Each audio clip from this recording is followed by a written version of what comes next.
बनवाव म्हणून तुपाची कॅटली काढले तर बघतीले कॅटली मध्ये तूपच नव्हतं.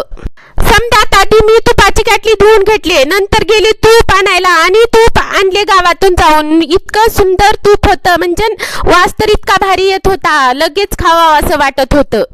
गिलास भरून दूध पिले, गेले काम करण्यासाठी.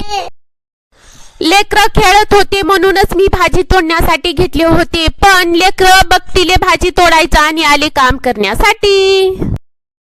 छोटू दादा भाजी तोडताच म्हणत होते की, छोटू म्हणत होता दादाला मी चांगली तोडलो. दादा म्हणत होता ग बस छोटू, मी चांगली तोडला भाजी. म्हणजे दोघांनाही वाटत होतं त्यांनी कसं काय भाजी तोडणार, पण दोघाला बी वाटत होतं जास्त त्यांनी चांगलीच भाजी तोडलाव.